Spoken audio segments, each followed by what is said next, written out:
Hello everyone, welcome in my channel don't be afraid of the math. आज है polynomial जिसमें आपके सारे डाउट्स एंड कंसेप्ट होंगे क्लियर। टर्म्स क्या होते हैं? कोफिशिएंट और वेरिएबल से मिलकर क्या बनते हैं? Terms. For example 5x 4x के, इसमें कोफिशिएंट क्या है? 5, वेरिएबल क्या है? x। कोफिशिएंट होता है क्या? कोफिशिएंट होता है फिक्स वैल्यू, जैसे 5 4 3 2। इसको हम 5 है तो 5 ही है, हम 5 को 4 तो अब इसकी वैल्यू 5 को हम 3 तो नहीं बोल सकते, हम इसको क्या बोलेंगे? 5। एंड वेरिएबल क्या होता है? जिसकी वैल्यू चेंज की जा सकती है। फॉर एग्जांपल x की वैल्यू 1 भी ले सकते हैं। कई बार हम देखते हैं कि x की वैल्यू 1 आएगी, और कई बार देखते हैं कि 2 आ जाती है, कई बार 3 आ जाती है, तो कई बार 4 आ जाती है। Means no fix value coefficient. For example 4 and 5। 4 हम ये तो नहीं कह सकते कि 4 की वैल्यू कभी 3 हो जाती है, कभी 2 हो जाती है। 4 की वैल्यू तो 4 ही रहती है। x की वैल्यू चेंज होती है बट 4 की वैल्यू चेंज नहीं होती। क्लियर हो गया? वेरिएबल एंड कोफिशिएंट में वेरिएबल होता है जिसकी वैल्यू चेंज की जा सके, एंड कोफिशिएंट क्या होता है? जिसकी वैल्यू फिक्स हो। पॉलिनोमियल क्या होते हैं? मैनी टर्म्स मिलकर क्या बनती है? पॉलिनोमियल। 2 और मोर टर्म्स हो तो उसको हम क्या बोलेंगे? पॉलिनोमियल। टर्म्स को हम अलग अलग कैसे करते हैं? प्लस माइनस के सिंबल से हम प्लस और माइनस के सिंबल से हम टर्म्स को अलग अलग करते हैं। फॉर एग्जांपल देखो 4x माइनस 1, माइनस से ये होगी अलग, एंड 2x के माइनस 4x प्लस 3। 1 टर्म ये इस माइनस के सिंबल से होगी अलग, 2 टर्म्स एंड 3 टर्म्स। मीन्स मेरे कहने का मतलब ये है कि जहाँ पे प्लस माइनस आएगा उससे टर्म्स अलग हो जाती है। On the basis of terms. Monomial क्या होता है? जिसे 1 टर्म हो, 1 टर्म है। बायनोमियल क्या होता है? जिसे 2 टर्म्स है। देखो 1 टर्म प्लस से ये अलग हो गया 3x, 1 एंड 2 टर्म्स है तो इसको हम क्या बोलेंगे? बायनोमियल। ट्राइनोमियल क्या होता है? 3 टर्म्स हो जिसमें प्लस आ गया और माइनस आ गया, इससे टर्म्स अलग होगी। 1 टर्म 2 टर्म एंड 3 टर्म, इसको क्या बोलेंगे हम? ट्राइनोमियल। और डिग्री के बेस पर हम पॉलिनोमियल को कैसे क्लासीफाई करते हैं? लीनियर क्या होता है? हाईएस्ट पावर क्या होता है? डिग्री ऑफ पॉलिनोमियल हम होता है क्या? Highest power of any equation is called degree.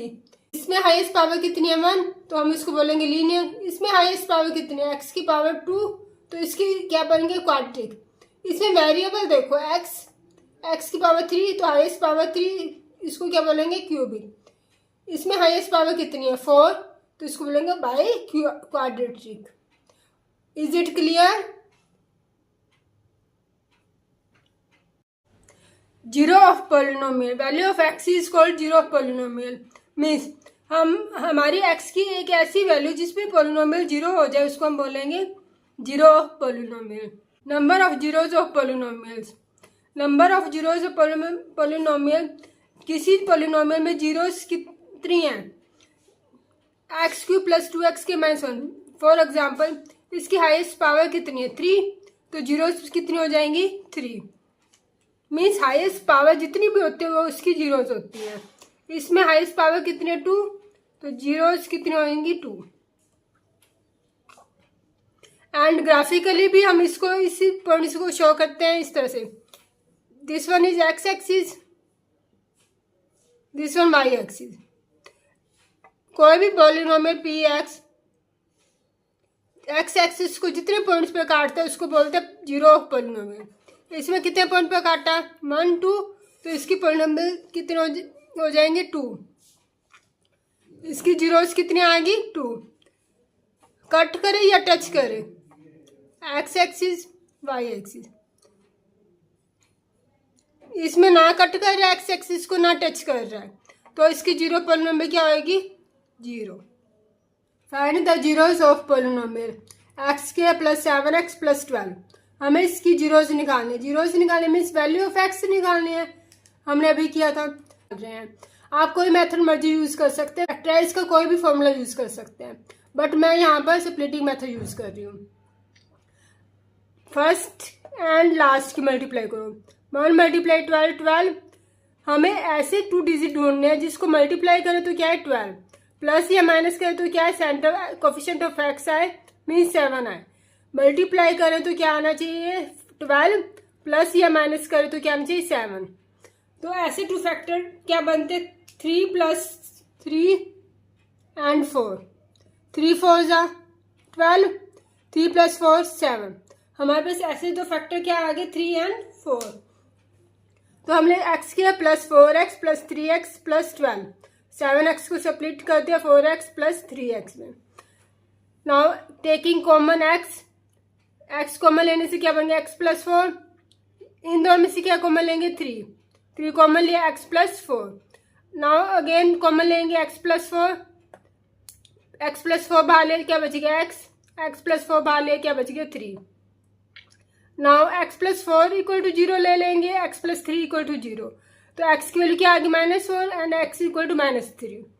x zeros और पॉलिनोमियल क्या आ गया हमारे पास -4 एंड -3, सम ऑफ जीरोज में क्या होता है, जीरोज हमारी क्या है -4 -3, इनके सम निकालो।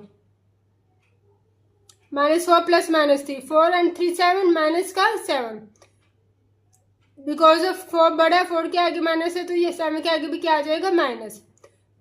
इसको b बाय ए हमारे पास कैसे आया, हम x के प्लस 7x प्लस 12 को स्टैंडर्ड x के प्लस 7x प्लस 12 को स्टैंडर्ड फॉर्म देते हैं ax के plus bx plus c equal to 0। a की वैल्यू क्या आती है कोफिशिएंट ऑफ x के 1, b की वैल्यू क्या होती है कोफिशिएंट ऑफ x 7, कांस्टेंट होते हैं c की वैल्यू। Is it clear? ये स्टैंडर्ड फॉर्म से हमने इसको कंपेयर किया। तो हमेशा हमारे पास जब भी सम ऑफ जीरोस निकालेंगे तो जो x के साथ है कोफिशिएंट b, इसका अपोजिट होगा -7/1। 7 x का कोफिशिएंट क्या 7, जिसको हमने क्या डिनोट किया b, तो 7 का अपोजिट आ गया था -7, तो -b। a का कोफिशिएंट क्या है 1, that 1 is equal to a। हमने इसकी वैल्यू पुट कर दी। प्रोडक्ट ऑफ जीरोज में क्या करेंगे मल्टीप्लाई। प्रोडक्ट का मीनिंग क्या होता है मल्टीप्लाई। -4 -3, 4 3 जा 12, माइनस माइनस प्लस 12 किसकी वैल्यू है c की, तो c। 1 किसकी वैल्यू है a की, तो a। तो हमारे पास क्या आ गया c बाय a। आपको एक चीज हमेशा याद रखनी है, जब भी सम ऑफ जीरो से निकालेंगे तो हमारे पास -b बाय a आना चाहिए। प्रोडक्ट ऑफ जीरो से निकालेंगे c बाय a आना चाहिए। अदरवाइज अगर ये आता है तो हमारा सम ठीक है, अगर ये नहीं आता तो हमारा सम रॉन्ग है। Find the quadratic polynomial with the given number as sum and product of its zeros respectively. For हमें क्या दिया सम ऑफ जीरोस, 1 क्या दिया product of zeros. Sum of zeros क्या है 4 बाय 1 लिख सकते हैं। तो सम ऑफ जीरोस क्या है 4 बाय 1। मैंने लास्ट में आपको क्लियर किया कि sum relation between sum of zeros and product of zeros. तो हमारे पास सम ऑफ जीरोस को किसके इक्वल लेते हैं -b बाय a। तो b की वैल्यू क्या आएगी -4 -b इक्वल टू 4 क्या आएगी 1। और प्रोडक्ट ऑफ जीरोस किसके इक्वल होते हैं c बाय a के। 1 बाय 1 हमें दिया हुआ है तो c की वैल्यू क्या आएगी 1, a की वैल्यू क्या आएगी 1। अब हमारे पास स्टैंडर्ड इक्वेशन क्या होती है ax के plus bx plus c equal to 0। हमारे पास a की वैल्यू क्या आई है 1, b की वैल्यू क्या आई है -b की वैल्यू 4 है, तो b की वैल्यू क्या हो जाएगी -4 एंड c की वैल्यू क्या आई है 1। पहले पुट कर दी। आई होप आपको सेकंड चैप्टर पॉलिनोमियल की कंसेप्ट क्लियर हो गए होंगे। अगर फिर भी कोई डाउट हो तो कमेंट सेक्शन में कीजिए, मैं आपको उसका रिप्लाई दूँ। आपको मेरी वीडियो पसंद आई तो please like subscribe and share जरूर कीजिए।